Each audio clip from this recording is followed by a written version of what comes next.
Shalom, meus queridos, tudo bem? Vamos continuar estudando o Daf Yomi. Agora a gente vai continuar o nosso Daf Yomi passado. A gente vai continuar e o Daf Yomi que paramos, né, que seria o 14, e a gente ainda vai continuar no finalzinho do 14 até o 15a e 15b, né, que é o Tet e Vav, né? Que é 15. Por que a gente coloca Tet e Vav em vez de Yud e Re? Porque Yud e Re é um nome abreviado de Hashem. Então a gente coloca Tet Vav, né? Que é 9 e 6, ou seja, 15. Então a gente aprendeu várias coisas no Daf Yomi passado, 14a e b, né? Página e contrapágina.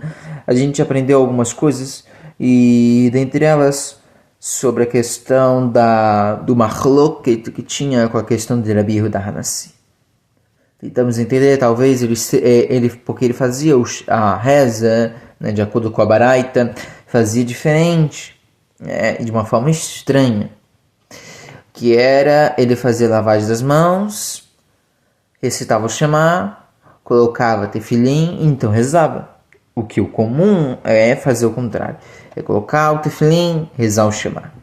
A gente teve algumas interpretações, dentre eles talvez que os Rahamim estavam discutindo, será que ele está indo de acordo com... Porque teve primeiro questionamento, que era o seguinte: talvez ele esteja fazendo isso porque está fazendo de acordo com o que diz a Mishnah, da opinião, né, trazido pelo Rabi Yehoshua ben Kocha, que diz deve-se receber a majestade celestial, né, do Shamayim, ou seja, recitando o Shema, depois receber sobre a questão do jugo dos mandamentos, né, que então por isso o tefilim. Mas daí parece que daí Rahamim vão questionar sobre esse ponto, mas como pode ser isso? Sendo que aprendemos que primeiro ensinava a Torá, ou seja, recebia o jugo das mitzvot, para então recitar o Shema, para receber o jugo do Shammai. Então, como pode? Então, os Rahamim trazem a Baraita, que diz o seguinte, que na verdade aconteceu um contratempo, né, um atraso, e de acordo com Rashi, seria um atraso de que o Shaliach, o enviado, que era para trazer o seu tefilim, atrasou. E então, quando chegou o horário, Yehuda Hanassi,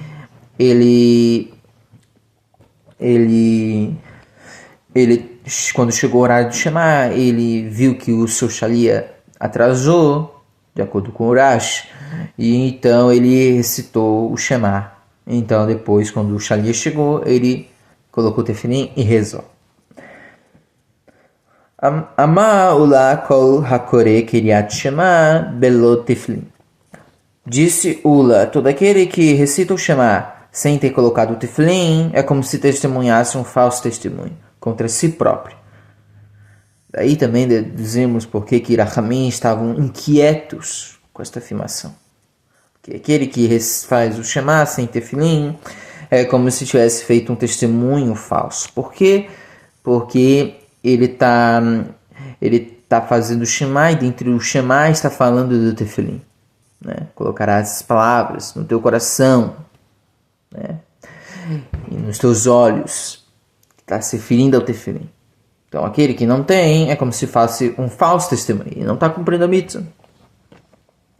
Diz Rabi Hia Bar Abba, que disse em nome de Rabi Yohanan, é como se oferecesse um sacrifício de elevação, ou seja, de olá, sem a oferenda de farinha, que o acompanha, e um sacrifício sem nezahim, que é o vinho, a libação. É aqui que a gente parou, então vamos continuar. Ve'amar Rabi Yohanan harotze sheyakabel alav ol malhut shamayim shlema. E disse Rabi Yohanan, aquele que quer receber sobre si o jugo da majestade celestial de maneira completa. Entramos agora no Daf Tet Vav, Daf 15. de maneira completa, deve fazer suas necessidades, abrir suas mãos e colocar o tefilin, recitar o Shema e rezar. E esta é a majestade celestial. Ou seja, aquele que quer receber o jugo celestial deve fazer suas necessidades, abrir suas mãos, né, com a bênção de Ashayatzar, né, e colocar tefilin e recitar o Shema e rezar. E então ele receberá de forma completa a majestade celestial.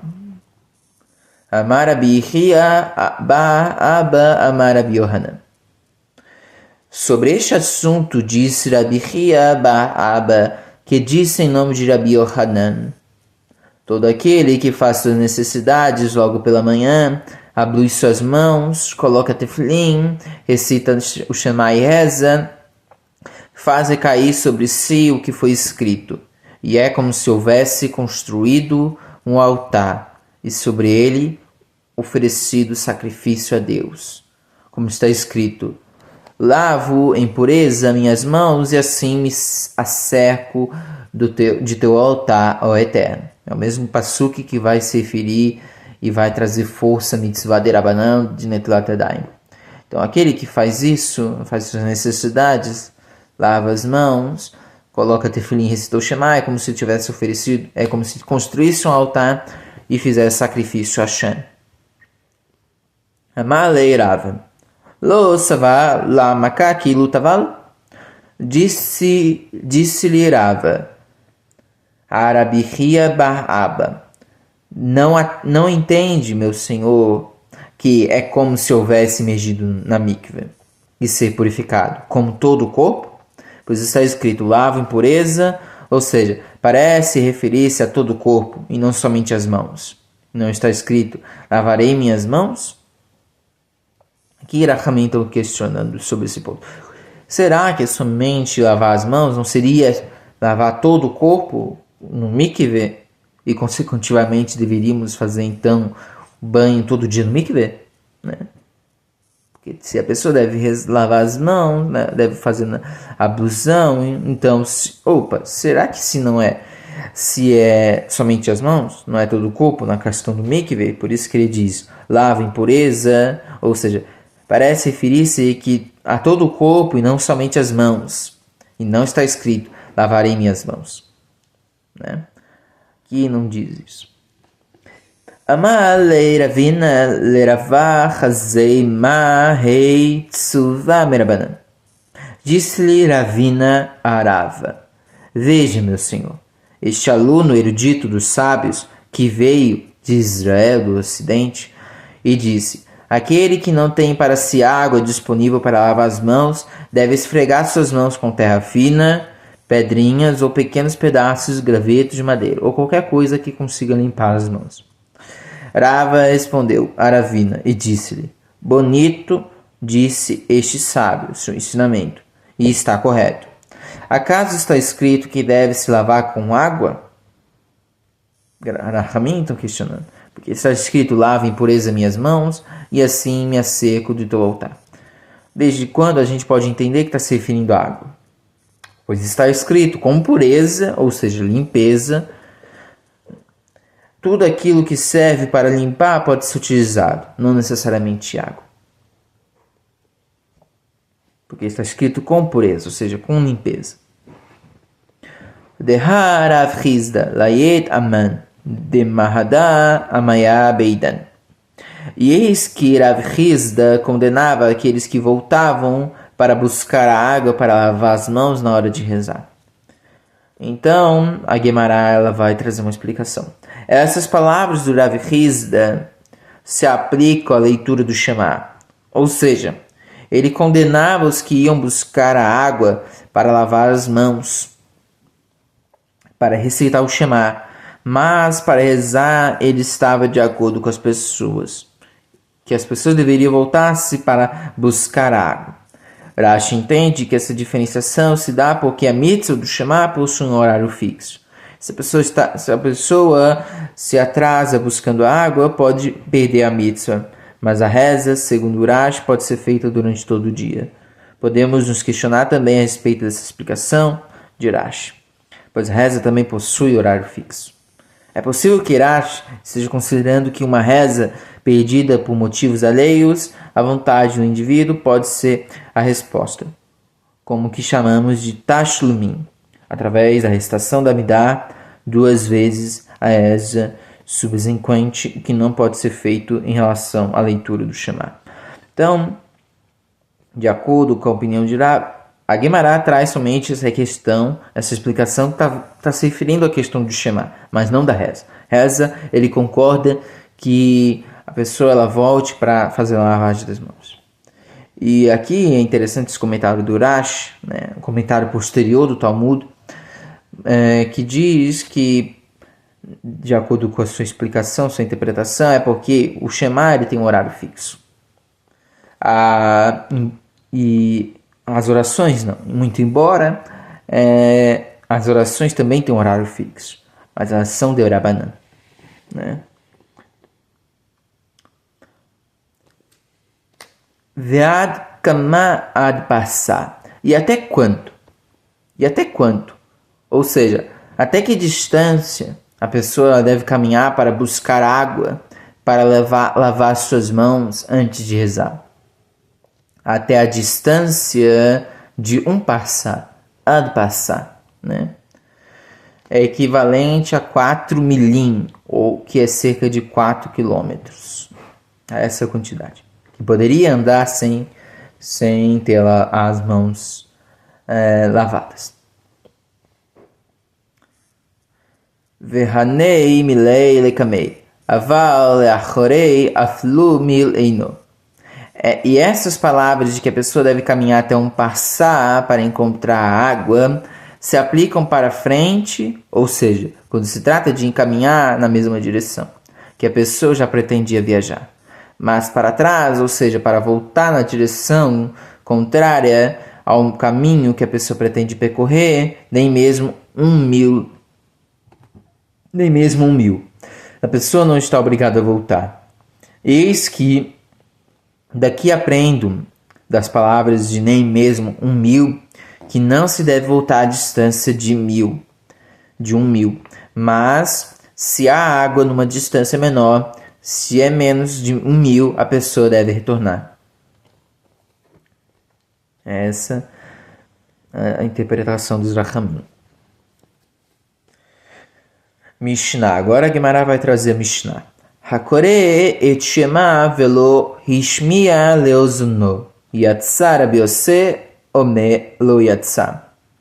Aquele que lê o Shema sem fazer suas palavras, por ele recitadas nos seus próprios ouvidos, saiu de sua obrigação, cumpriu a mitzvah. Ou seja, aquele que, embora recitou o Shema, ele não ouviu o que disse, cumpriu sua obrigação.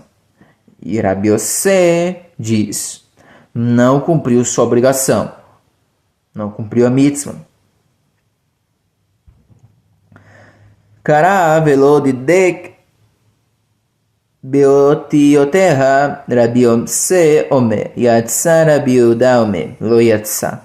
Se a pessoa lê o texto do Shema sem pronunciar com clareza e de maneira correta suas palavras, Rabi Yossé diz, saiu de sua obrigação, ou seja, ele cumpriu a mitzvah.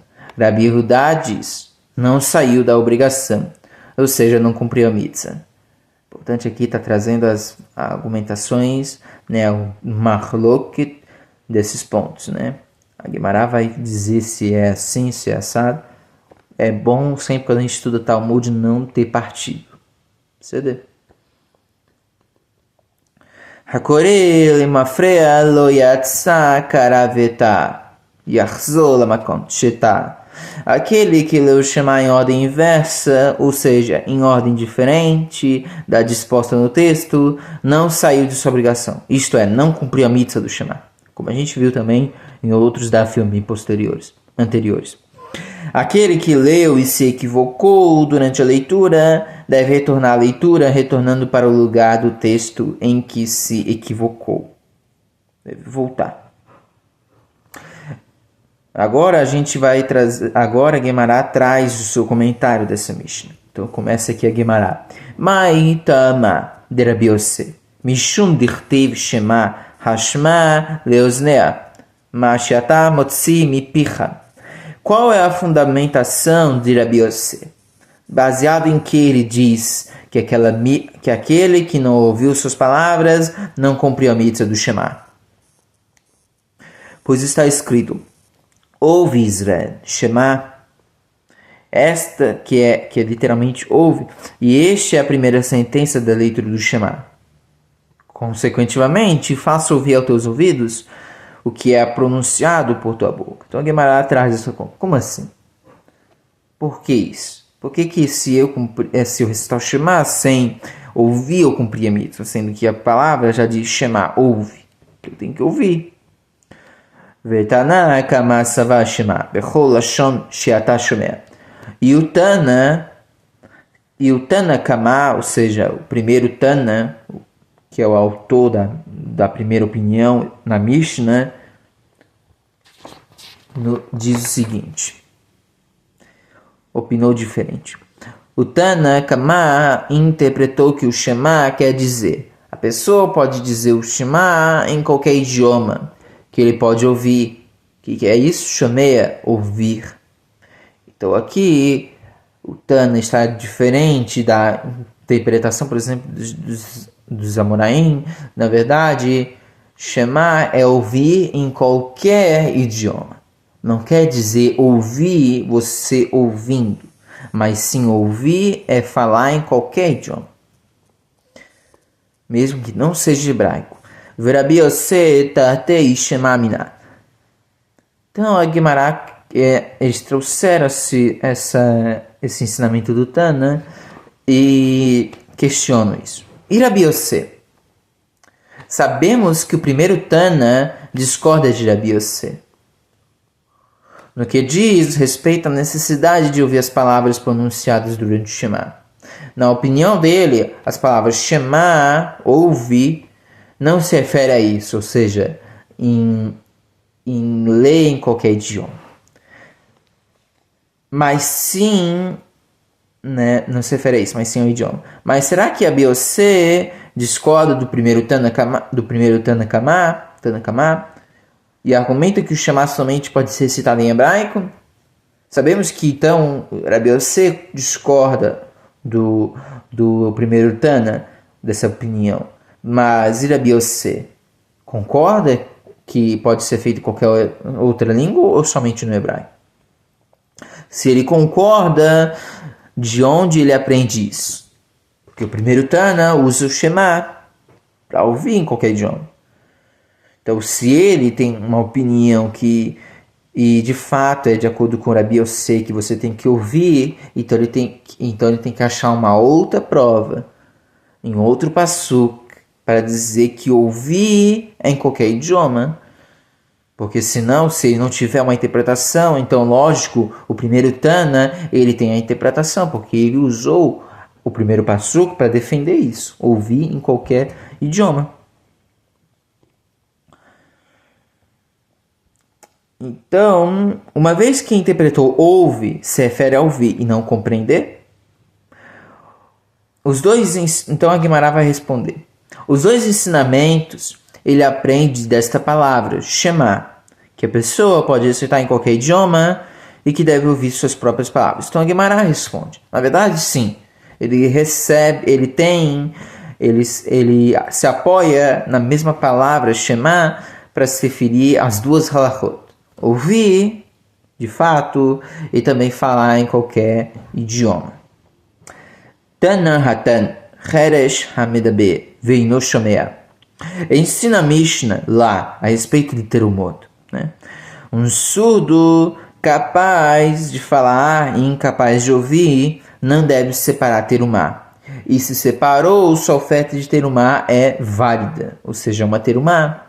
Então a Guimarães, ela traz essa Mishnah, que se alguém que é surdo, capaz de falar, não é capaz de falar, um surdo capaz de falar e incapaz de ouvir, ele não pode separar terumá. Mas se ele não deve separar terumá, mas se ele separou, sua oferta de terumá é válida.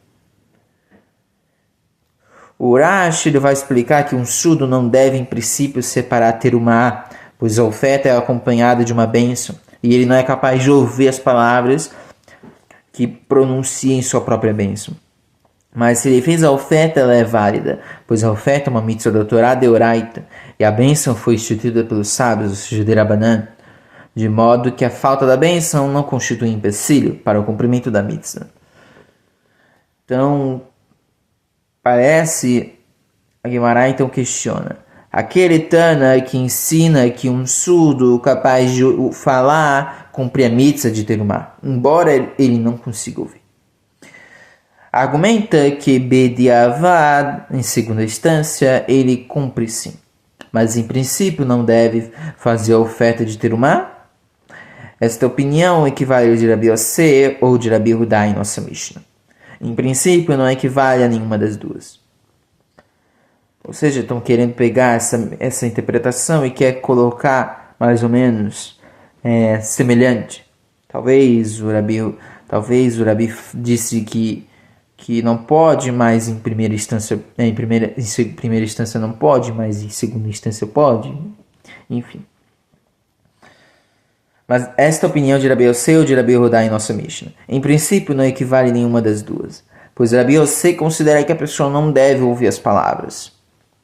Portanto, diria que o surdo não pode ser, de nenhuma maneira, oferecer terumá. Já a opinião contrária diria que o surdo pode, sem ressalvas, oferecer a terumá, mas a Mishnah que vimos agora a respeito do terumá diz que o surdo não deve separar a terumá, como pensa Rabi Yossi. Mas, se oferecer sua oferta é válida, ou seja, como pensa Rabi Hudá. Amar Rav Hizdo Rabi Yossi Ditnan Hakoreit Shema. Rav Hizda, disse Rav Hizda, esta opinião é de Rabi Yossi, pois foi ensinado na Mishnah, aqui. Aquele que leu Shema, sem fazer suas palavras, por ele recitadas aos seus próprios ouvidos, saiu de sua obrigação. De acordo com as palavras de Rabi Hudá, então Rabi Hizda falou, a opinião. Disse Rav Hizda, esta opinião é a de Yossi, pois foi ensinado na Mishnah. Aquele que leu o Shema sem fazer só as palavras, por ele recitadas aos seus próprios ouvidos, saiu de sua obrigação, de acordo com as palavras de Rabi Hudá. Rabi Yossi diz, não saiu da sua obrigação, ou seja, não cumpriu a mitzvah. Até este ponto, Rabi Yossi disse, não saiu da sua obrigação, não cumpriu a mitzvah. Mas por que se referia à mitzvah do Shema, que é deoraita, porém no que concerne à lei de terumá, que vimos acima, o que está em questão é a bênção da terumá. A bênção é de Rabanan, ou seja, era rabínica, e o cumprimento do preceito não depende de brachá. O mimai de Rabi Yossi dilma Rabi Hudahi. E com base no que podemos determinar que se trata da opinião de Rabi Yossi? Talvez seja a opinião de Rabi Hudá. E podemos dizer que quando ele disse que a pessoa que recita o Shema sem ouvir as palavras, cumpriu sua obrigação, ele quis dizer também, como no que diz respeito a terumá.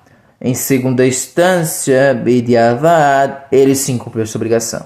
Mas a priori, Lechati Hila não se deve agir desse modo.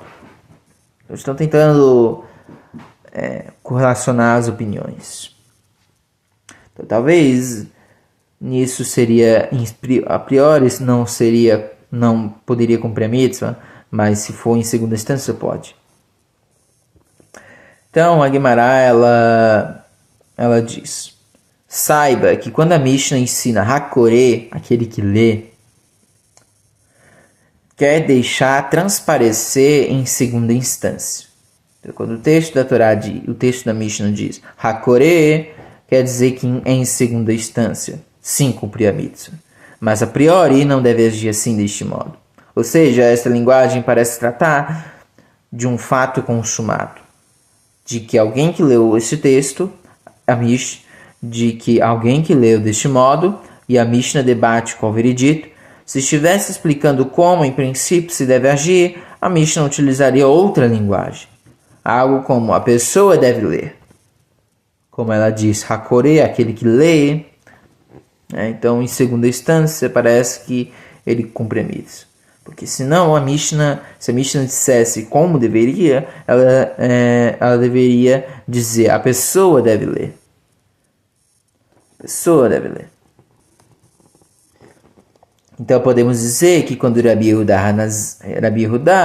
na Mishnah opina que a mitzvah foi cumprida, está querendo dizer que a mitzvah foi cumprida em bediavad, ou seja, em segunda instância. Disseram-lhe, isto que a Mishnah ensinou àquele que lê, foi justamente para informar-te da forma que tem a opinião de Rabi Yossi, que disse, nem mesmo em segunda instância a mitzvah é cumprida. E de acordo com a opinião de Rabi Yehuda, até mesmo a priori, a pessoa pode agir e se agir assim e se isenta da sua obrigação. Ou seja, Guimarães sugere que a linguagem, aquele que lê, que supõe ao fato consumido, vem enfatizar que, para Rabi Yossi, nem mesmo quando está em questão um fato consumado em segunda instância, podemos considerar que a mitzvah é cumprida. Ou seja, a Guimarães vai trazer uma outra, ela tenta desmontar essa Mishnah e ela vai dizer, olha, na verdade, pode ser que quando o Rabi Yossi está falando isso, na verdade, nem mesmo em segunda instância, né, pode cumprir a mitzvah. E de acordo com o Rabi Yehuda, em segunda instância, poderia cumprir a mitzvah. Bemai o quinta, que Rabi Yossi. Ve'alá ha-detania.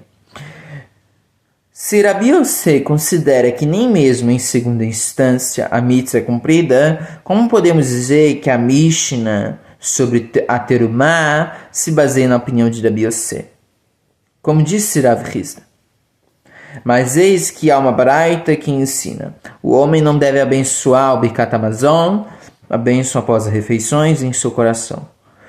Ou seja, deve pronunciar as palavras com os lábios. Mas se abençoou assim em seu coração, saiu de sua obrigação e cumpriu a mitzvah de Birkat Hamazon. Quem opina deste modo? Nem Rabi Yossi, nem Rabi Yehuda. Não pode ser a opinião de Rabi Yehuda, pois se fosse a opinião de Rabi Yehuda, seria o contrário. Já que eis que este disse, até mesmo a priori pode agir assim, e também sai de sua obrigação. Se dissermos que é da opinião de Rabi Yossi, afinal eis que este disse, nem mesmo em segunda instância a pessoa sair de sua obrigação. Lá mai Rabi Yehuda. Mas, então, de quem é esta opinião? Que a Guimarães está fazendo uma pergunta de informação. Ela está querendo saber, né, a origem desse ensinamento, que ao saber a origem desse ensinamento, podemos deduzir, né, qual que é a linha de raciocínio do Rabi Yossi e do Rabi Yehuda. Pode ser a opinião de Rabi Yehuda, se consideramos que sua opinião, quando permitia citar o Shema, sem ouvir suas próprias palavras, na verdade significa que bediavad, ou seja, segunda instância, sem se cumprir a mitzvah. Em segunda instância, cumpre a mitzvah. Mas em princípio não deve se agir assim? Pergunta Guimarães. Ela hai detanei Rabi Yehuda, berei de Rabi Shimon ben Pazi, Cheresh me habdabe. Mas, se é assim, se consideramos que esta opinião de Rabi Yehuda, como entendendo o que foi ensinado na Baraita por Rabi Yehuda, o filho de Rabi Shimon ben Pazi, que diz, o surdo capaz de falar e incapaz de ouvir, pode mesmo em princípio, separar terumá. Aqui a Guimarães traz um questionamento. Mas olha, se de fato essas interpretações que a gente viu, né, da questão, por exemplo, que foi dito, né, da questão da terumá, se for de fato isso, e quem trouxe a sua opinião foi Rabi Yehuda, temos um problema. Porque tem uma baraita que diz o seguinte: o surdo capaz de falar, incapaz de ouvir, pode mesmo em princípio, ou seja, a priori, separar terumá. De quem é esta opinião? Seria a opinião de Rabi Yehuda? Se entendemos que ele emitiu lechatzlecha, ou seja, a priori, que se leia o Shema sem ouvir as palavras. Mas, já que fomos obrigados a concluir que ele permitiu o Shema fosse lido deste modo, somente em segunda instância, de quem é a opinião que considera que o surdo separa terumá a priori? Não tem como ser de Rabi Yehuda, porque aprendemos de Rabi Yehuda que, em segunda instância, se cumpre a mitzvah, mesmo sem ouvir. Lo Rabi Yehuda, velo Rabi Yossi. Não é a opinião de Rabi Yehuda, e não é a opinião de Rabi Yossi. Não é a opinião de Rabi Yehuda, pois se fosse a opinião de Rabi Yehuda, seria contraditório, porque ele disse que a priori não cumpre mitzvah, mas em segunda instância cumpre. Já que eis que este diz, em segunda instância a pessoa cumpriu sim a mitzvah, mas a priori não deve agir assim. E se dissermos que é a opinião de Rabi Yossi, eis que este disse, nem mesmo em segunda instância está permitido. E lá Rabi Yehuda vaflu lechat lichila nami velo kashia.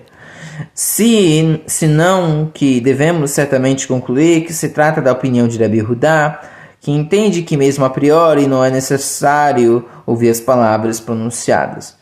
Mas estaríamos interpretando a opinião de Rabi Yehuda de maneira diferente em cada caso. Como resolvemos essa contradição? Então, Guemará pode ser de fato, na verdade, essa opinião que a priori aquele que recita o Shema sem ser ouvido cumpre a mitzvah. Mas se for assim, dessa forma, parece que a gente está distorcendo ou trazendo explicação diferente do que ele fala. Como a gente resolve esse problema? E não é difícil, a Guemará diz. Neste caso, ele exprimiu sua própria opinião, ou seja, no caso da terumá. No caso da terumá, mesmo a priori ele cumpre mitzvah.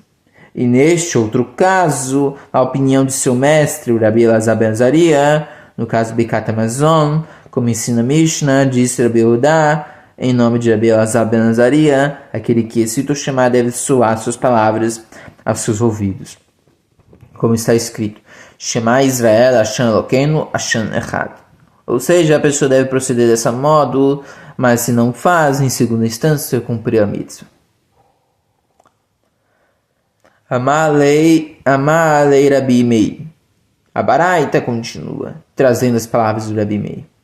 E disse-lhe Rabi Meir, eis que diz a Torá, no primeiro parágrafo do Shema, que eu te ordeno hoje sobre o teu coração. Atrás da intenção do coração é que seguem as coisas. Isto é, de acordo com Rabi Meir, não é necessário nem a priori pronunciar as palavras em voz alta, pois a essência do cumprimento da mitzvah está no coração, como ele trouxe, uma prova que diz que eu te ordeno hoje sobre o teu coração. Podemos deduzir que eu posso falar sem ser ouvida. Agora, à luz dessa baraita, chegamos assim a poder dizer até mesmo, podemos dizer com base nessa baraita, porque Rabi Meir falou, Rabi Yehuda entende como seu mestre que está permitido em segunda instância cumprir a mitzvah, sem ouvir as palavras pronunciadas.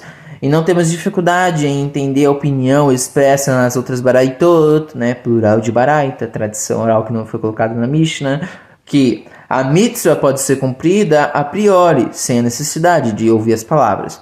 Pois podemos dizer que esta última é a opinião de Rabi Meir, como vimos agora.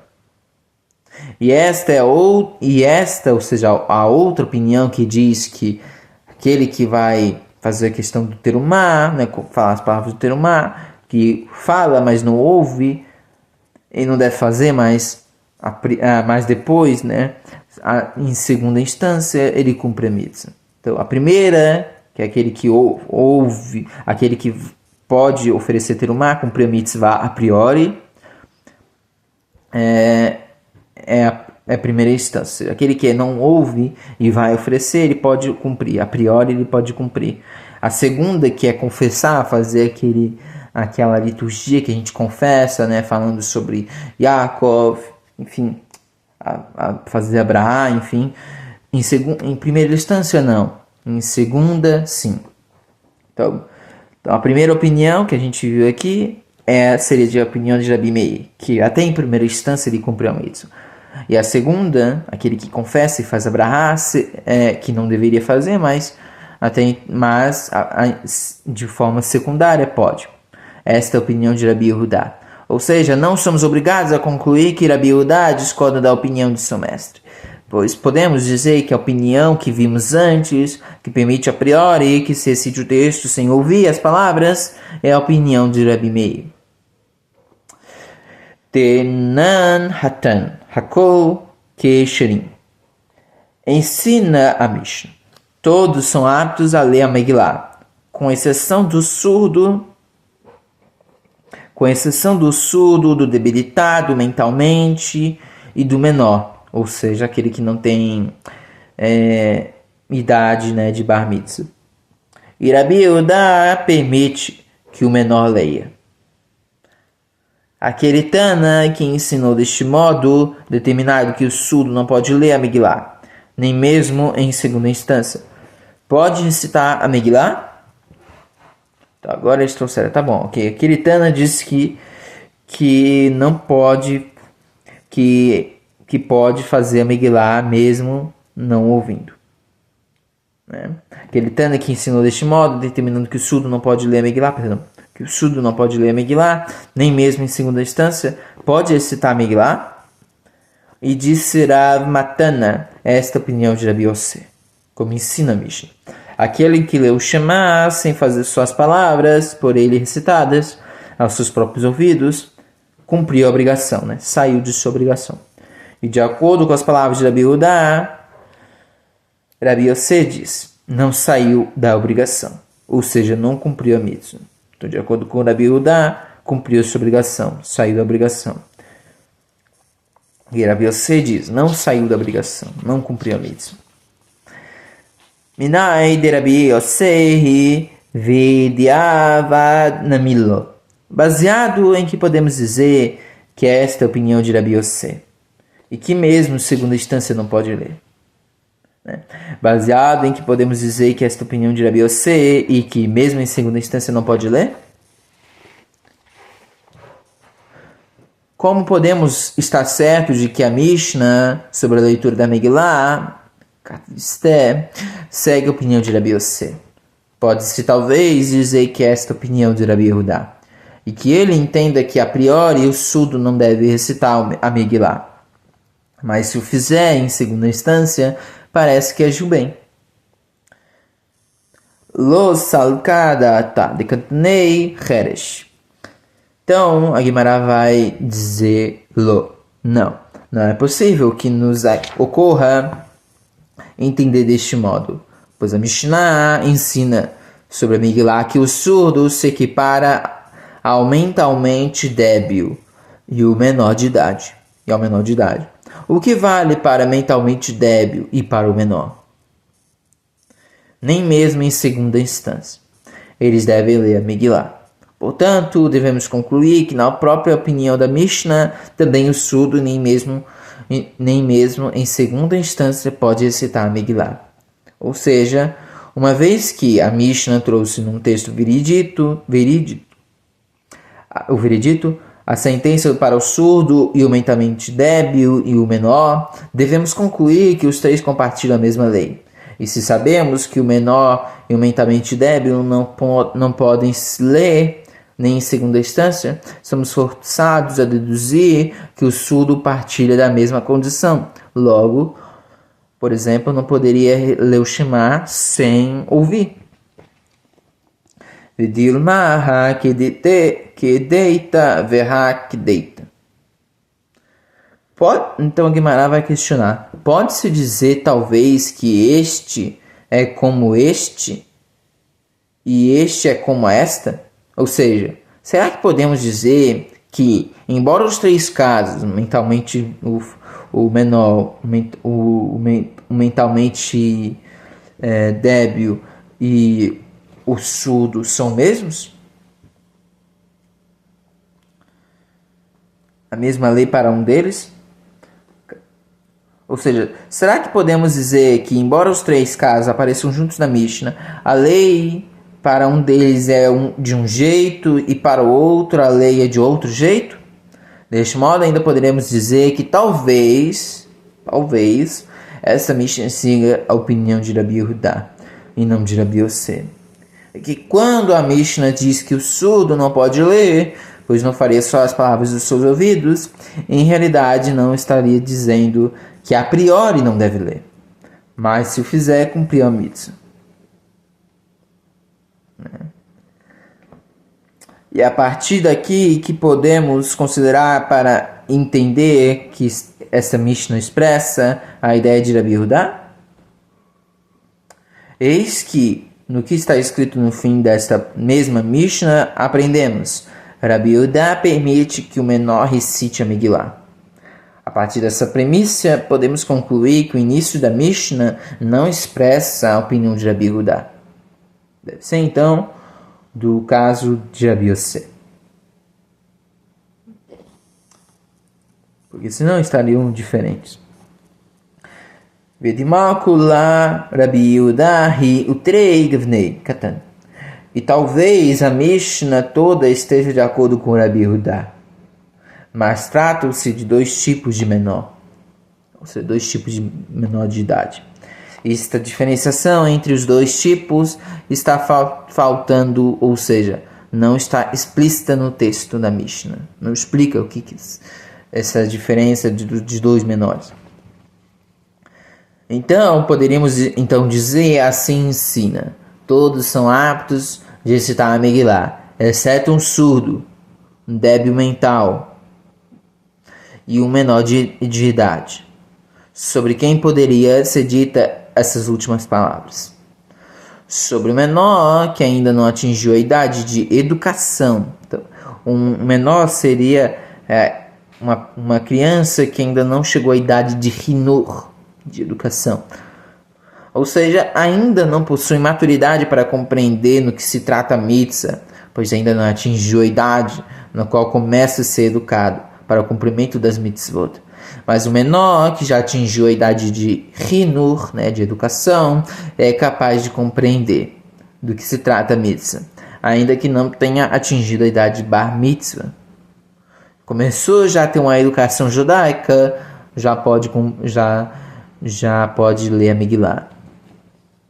Está apto, mesmo a priori, de recitar a Megillah. Estas são as palavras do Rabi Yehudá, pois Rabi Yehudá permite que o menor recite a Megillah.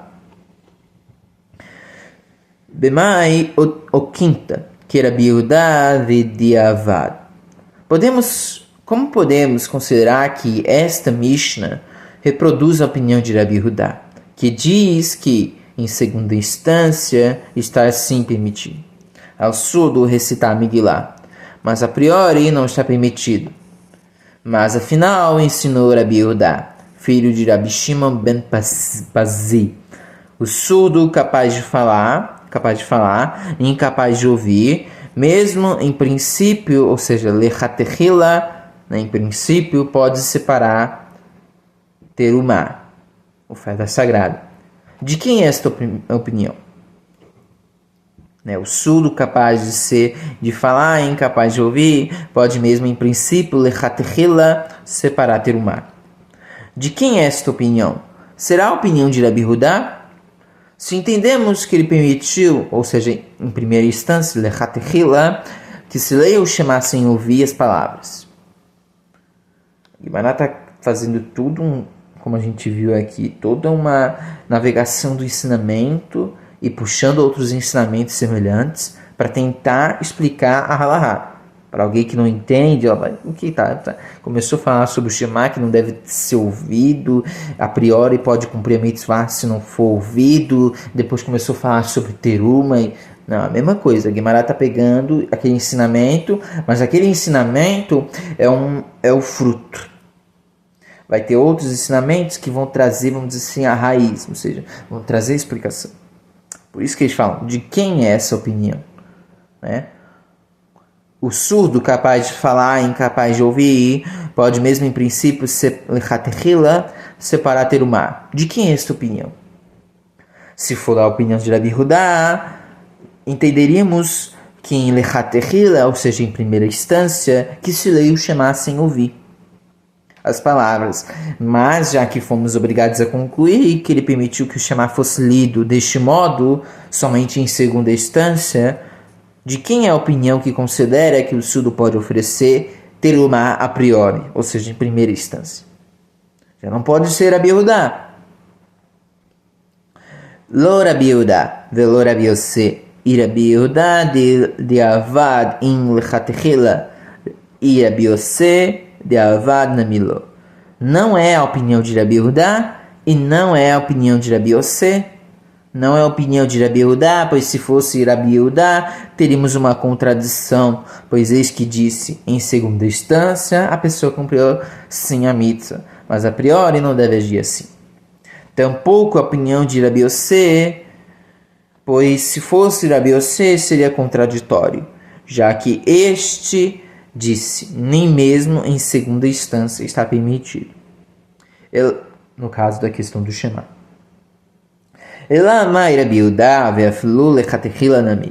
Mas então, de quem é esta opinião? Será que é a opinião de Rabi Hudá? E devemos considerar que ele entende que, mesmo a priori, lechatechila, o surdo pode também trazer teruma?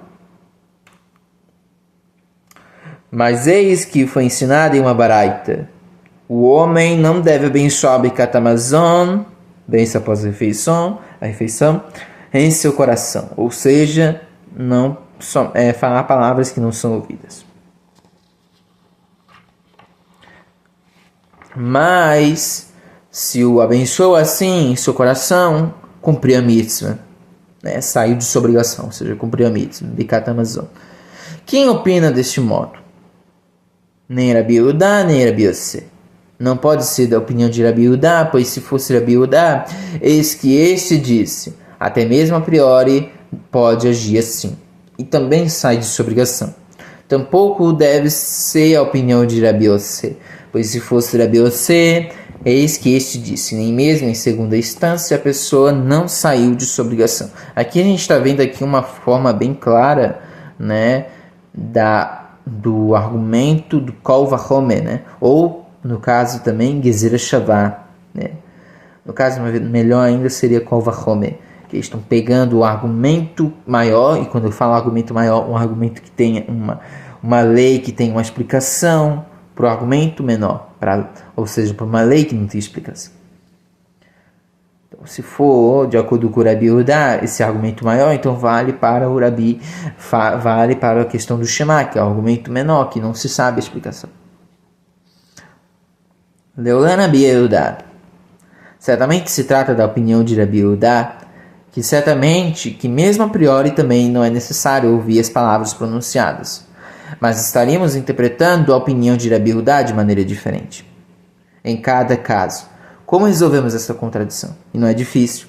Neste caso, ele exprimiu sua própria opinião.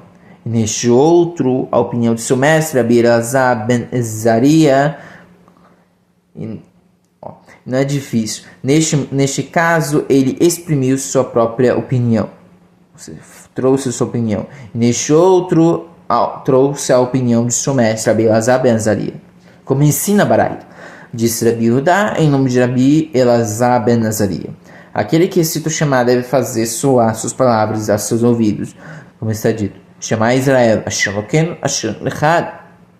Ou seja, a pessoa deve proceder deste modo, mas se não fala em segunda instância, cumpre a mitzvah. Então a Gemara traz uma outra interpretação. Talvez seja que a primeira, que a priori não cumpre a mitzvah, mas em segunda instância cumpra, seja a sua própria interpretação, seja a sua própria opinião. Já a segunda que diz que o surdo, que ele pode oferecer teruma, ou seja, na priori, ele cumpre sua obrigação, seria do seu Rav, Rabi Elazar ben Azaria. A Baraita então continua. né, no caso as palavras de Rabi Meir. E disse-lhe Rabi Meir: eis que diz a Torá, primeiro parágrafo do Shema, que eu te ordeno hoje sobre o teu coração. Atrás da intenção do coração seguem as coisas. Isto é, de acordo com Rabi Meir, não é necessário pronunciar as palavras em voz alta, pois a essência do cumprimento dessa mitzvah está no coração. É só um pequeno detalhe interessante, que aquele argumento que muita gente fala, mas não está escrito. Só que Rachamim trazem perguntas que provam de uma certa forma que a priori não é tudo que está escrito. Porque a Torá não fala, por exemplo, que você pode recitar o Shema em qualquer língua. De forma direta não fala. A Torá não fala de uma forma direta que você, por exemplo, pode, nesse caso, recitar em voz alta ou somente em silêncio. Ela dá a entender as duas coisas.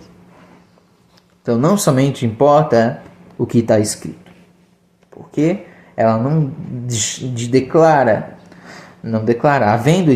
devendo então a questão de ter uma interpretação e de ter uma Mishnah, uma baraita para explicar, porque a Torá não fala de forma clara.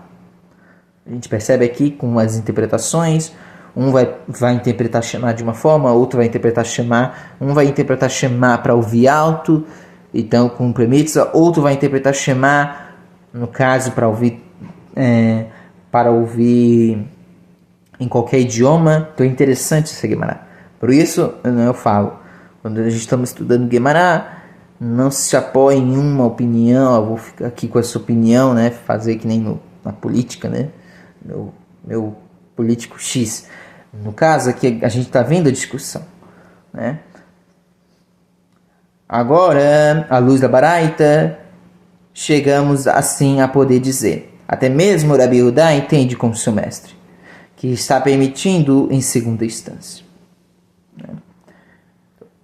Então, de acordo com o Rabi Meir, eis que diz a Torá, no primeiro parágrafo do Shema, que eu te ordeno hoje sobre o teu coração, atrás da intenção do coração seguem as coisas. Isto é de acordo com o Rabi Meir, não é necessário pronunciar as palavras em voz alta, pois a essência do cumprimento dessa mitzvah está no coração. Agora, à luz dessa baraita, chegamos assim a poder dizer até mesmo o Rabi Yehudá entende como seu mestre, que está permitido em segunda instância cumprir a mitzvah sem ouvir as palavras pronunciadas. E não temos dificuldade em entender a opinião expressa nas outras baraitot, de que a mitzvah pode ser cumprida a priori sem a necessidade de ouvir as palavras. Pois podemos dizer que esta última opinião de Rabi Yehudá, como vimos agora, e esta outra é a opinião de Rabi Meir. Ou seja, não somos obrigados a concluir que Rabi Yehudá discorda da opinião de seu mestre. Mas podemos dizer que a opinião que vimos antes, que permite a priori que se recite o texto sem ouvir as palavras, é a opinião de Rabi Meir. Amar Rav Hizda, Amar Rav Shila, Halaha que Rabi Yehudá, Shema Mishum Rabi Elazar ben Azariah, Velaha que Rabi Yehudá. E disse Rav Hizda, que disse em nome de Rav Shila, a Halaha, ou seja, a lei, o modo de caminhar, é como disse Rabi Yehudá, que disse em nome de Rabi Elazar ben Azariah. E a Halaha é como diz Rabi Yehudá. Como a gente viu, a Halaha está com Rabi Yehudá, que disse em nome de Rabi Elazar ben Azariah. O que ele disse em nome de Elazar ben Azariah, como dizemos aqui, que mesmo a priori, aquele que recita o Shema, mesmo sem ouvir, cumpre a mitzvah. De acordo com Rav Hizda, em nome de Rav Shila, diz: a Halaha é como diz Rabi Yehudá. Aparentemente, Rav Hizda foi redundante ao dizer que a Halaha, como é a Halaha, pois mencionou duas vezes que a Halaha segue a opinião de Rabi Yehudá. Então, a Gemara vai esclarecer essa redundância. Ele podia somente dizer uma vez, a Halaha é com Rabi Yehudá, mas ele diz duas vezes. O Tzericha dei ufshe u ashmeinan Halaha que Rabi Yehudá. E é necessário dizer deste modo, pois se ouvimos que a halahá é como Rabi Yehudá, poderíamos pensar que isso quer dizer, até mesmo a priori, cumpre-se as mitzvahs, sem ouvir o que foi recitado. Então a Guemará está dizendo, isso aqui é muito redundante, por que ele disse 2 vezes? Entendendo o princípio que os sábios nunca falam palavras à toa. Aprendemos daqui que não é assim, pois a halahá é de como disse Rabi Yehudá, que disse em nome de Rabi Elazar ben Azaria. E se ouvirmos que a halahá é como Rabi Yehudá, que disse em nome de Rabi Elazar ben Azaria, poderíamos pensar que isto quer dizer, a pessoa precisa soar seus ouvidos, e se não fez, não há separação, ou seja, a mitzvah não é cumprida. E nem mesmo em segunda instância. Aprendemos daqui, ou seja, dessa repetição, a halahá é como diz Rabi Yehudá, pois este motivo Rav Hizda expressou a halahá deste modo.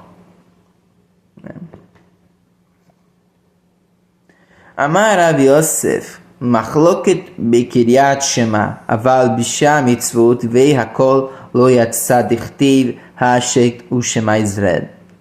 Disse Rav Yosef, esta discussão dessa mitzvah, se ela é cumprida ouvindo ou não, diz respeito à leitura do Shema. Mas no que concerne a outras mitzvot, como Megillah, Terumah, Megillah, a leitura da carta de Esther em Purim, Terumah, oferta sagrada, e Bikat Amazon, bênção após as graças, e etc. As palavras de todos são, a pessoa não sai da obrigação, e a mitzvah é cumprida, como está escrito, guarda silêncio e ouve, ó Israel. Devarim 27, 9.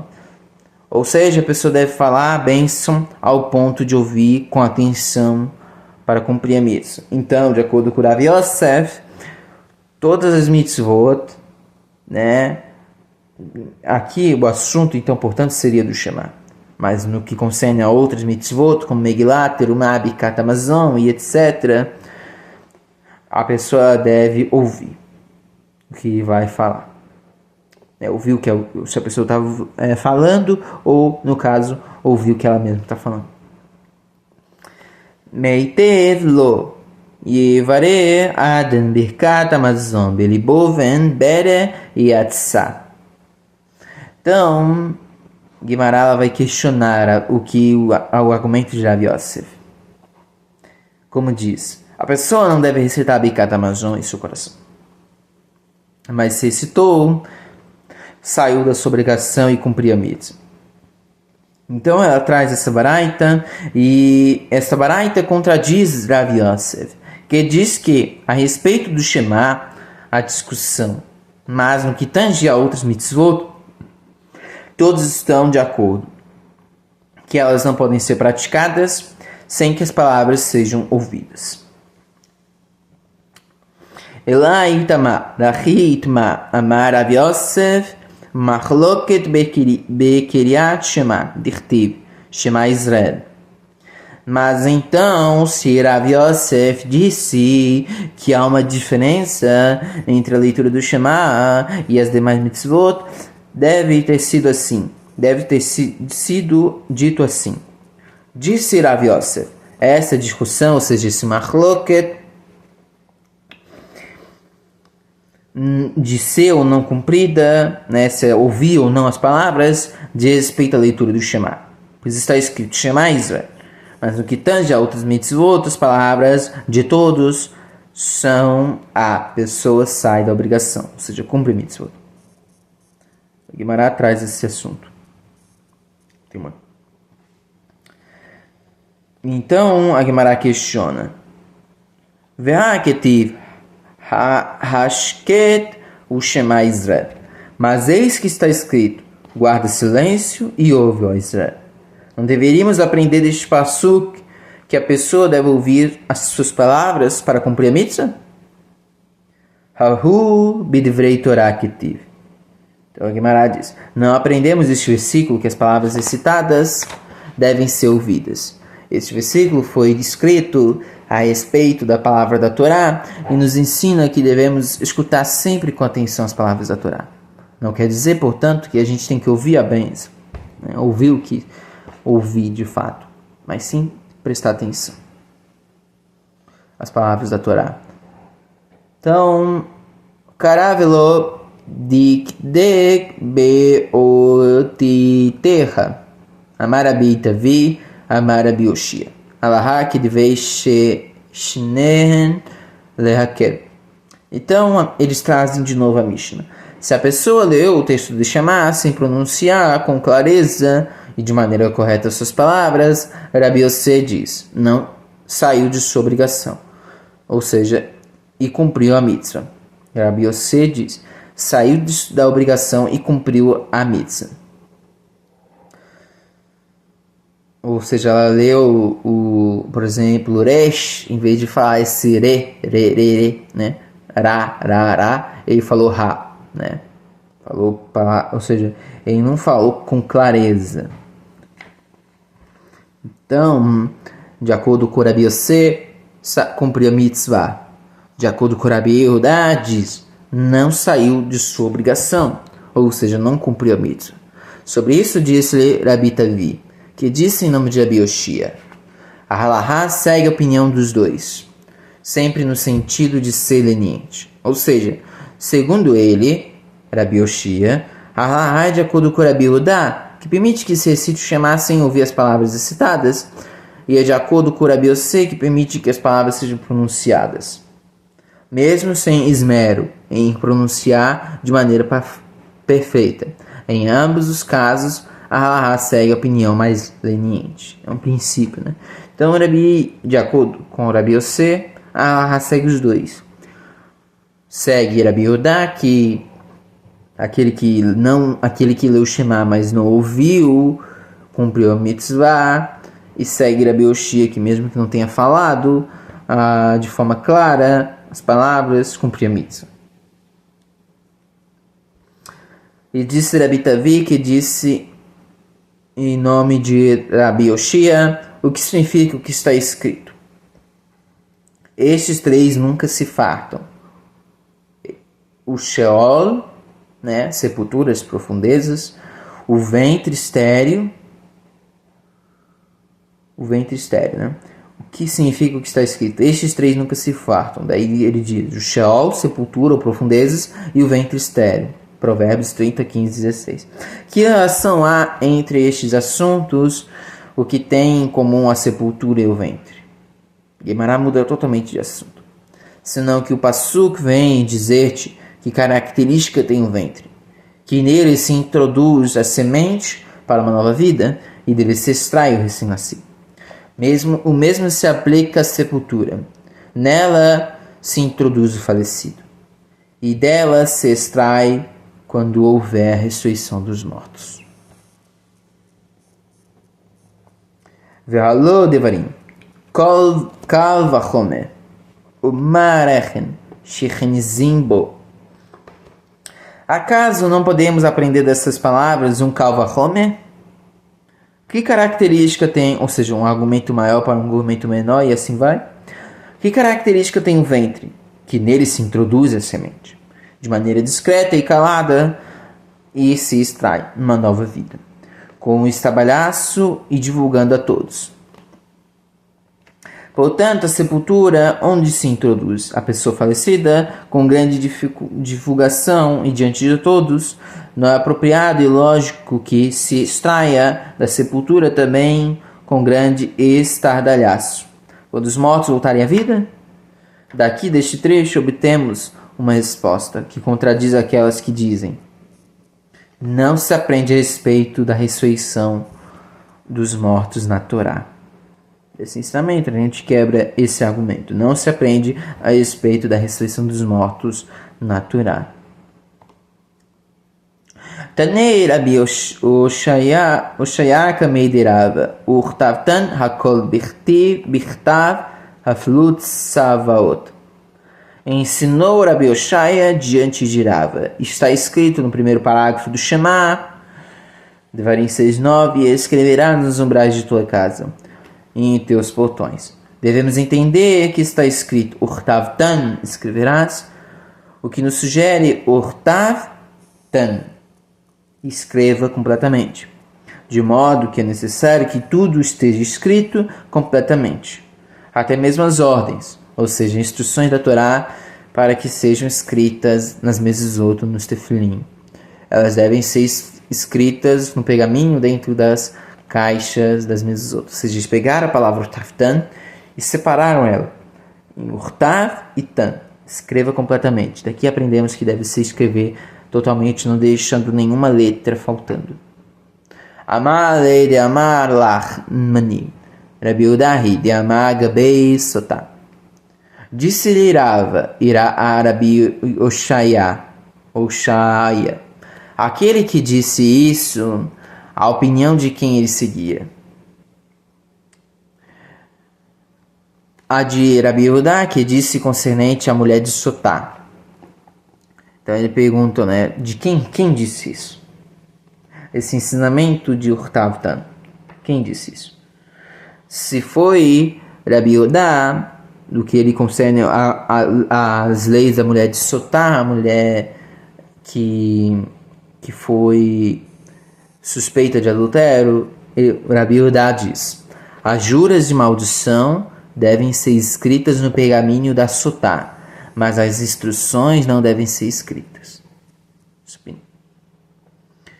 Poderíamos dizer que este ensinamento de Rabi Yehuda se trata de uma exceção à regra. Ou seja, de modo geral, Rabi Yehuda considera que as ordens e instruções devem ser incluídas no pergaminho. E lá no caso da mulher de Sotá, temos uma exceção, pois está escrito: escreverás e escreverá estas juras.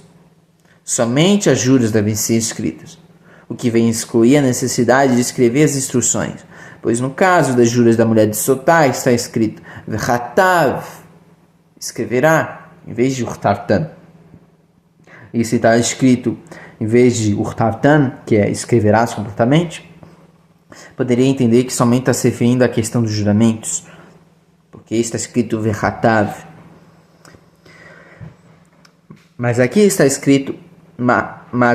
que está escrito urtavtan, o que sugere escreverás completamente, até mesmo as ordens e instruções dessas mitzvot devem também ser escritas nos pergaminhos, para que seja uma escrita completa. Atu também de Rabi Yehuda, mishum dechti vechatav, também Rabi Yehuda. Será que o fundamento da opinião de Rabi Yehuda provém do que está escrito vechatav, escreverás? Se for realmente a partir disso que ele aprende que há uma diferença entre o caso de Sotá, onde as instruções não devem ser escritas no pergaminho, e o caso da mezuzá e do tefilim, onde as instruções devem ser escritas, e onde as instruções devem ser escritas. Podemos dizer que a fundamentação de Rabi Yehuda se baseia no fato de estar escrito explicitamente: estas jurarás. Ou seja, as juras devem ser sim escritas no pergaminho, mas as instruções não. Né? Com isso, a Guimarães sugere que há um modo muito mais simples de concluir que as instruções a respeito da mulher de Sotá não devem ser escritas no pergaminho, que será baseado em água. Basta observar o que está escrito explicitamente: estas jurarás.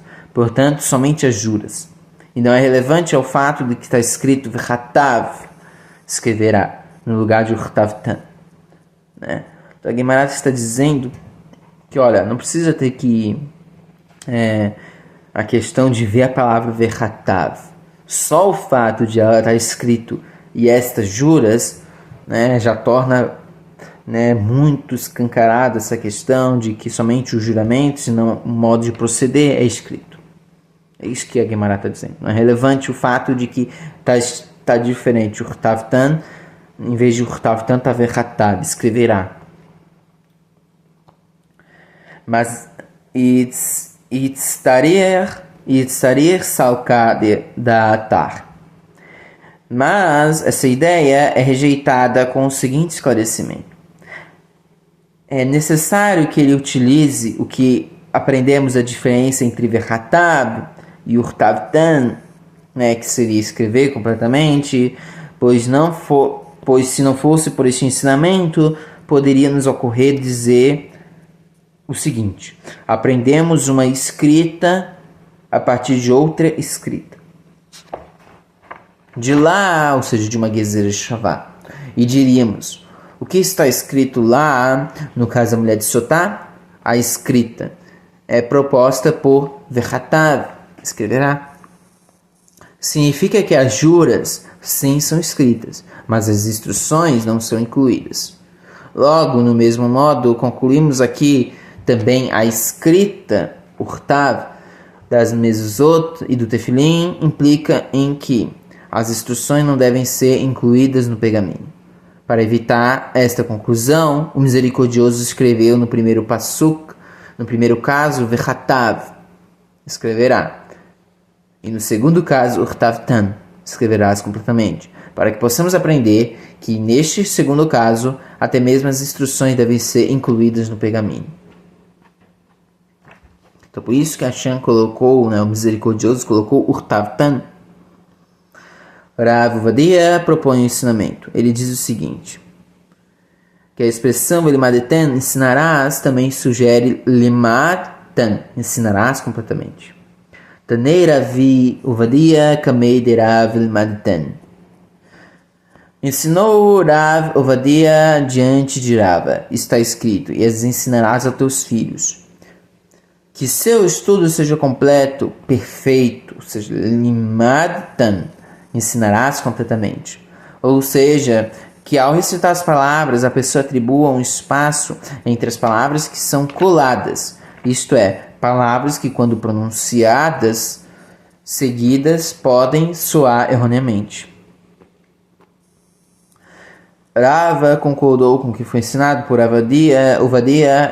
pelo Rav Ovadia e respondeu, acrescentando, como por exemplo, os trechos Alev Vechá, Al-Vavechen, Bechol Levavecha, Bechol Levavechen, Eset Besadecha, Vavadeten Mehera, Hakanar Petil, Etchen Meretz, alguns trechos do Shema. Nestes trechos, a segunda palavra começa com a última letra da palavra anterior. Se a pessoa não fizer uma pausa entre as palavras, estará pronunciando duas palavras, como se fosse uma única, né? Então, por exemplo, porque a mesma palavra então se a pessoa falar muito rápido, parece que as duas palavras vão ficar juntas.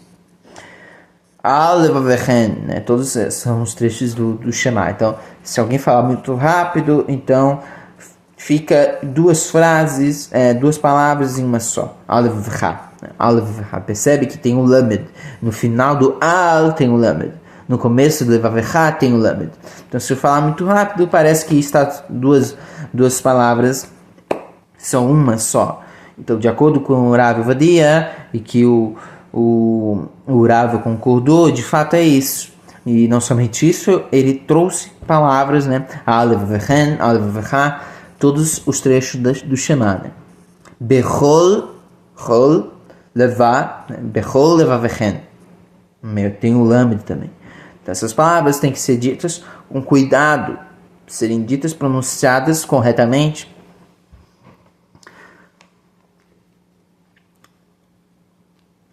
Amar Rabi Chama que Berabi Hanina. Kol Hakore Kiryat Shema. A respeito da importância de esmerar-se em pronunciar corretamente as palavras do Shema, com isso disse Rabi Chama, filho de Rabi Hanina. Todo aquele que recita o Shema e se preocupa em proferir com perfeição e esmero suas palavras, para ele esfriam o Guerrinom. Como está dito, quando o Todo-Poderoso ali dispersou reis, caiu neve em Salmão. Teilim 68:15. Não se deve ler quando dispersou, que é Befares, mas sim quando se explícita. Befaresh, né? Mas sim quando se explicita Baresh, Befaresh. Também não deve ler Salmão nas trevas, que é Bet Salmavet nas trevas.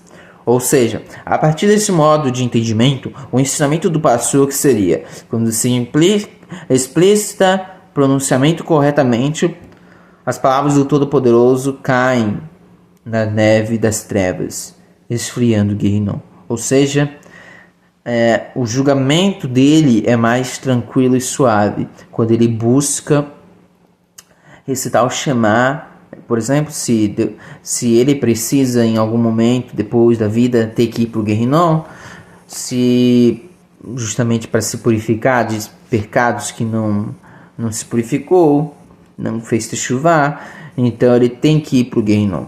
Então, de acordo com a nossa Guemará, Rahamim estão nos ensinando que o Shema ele diminui o julgamento e consequentemente a dor, né, nesse processo.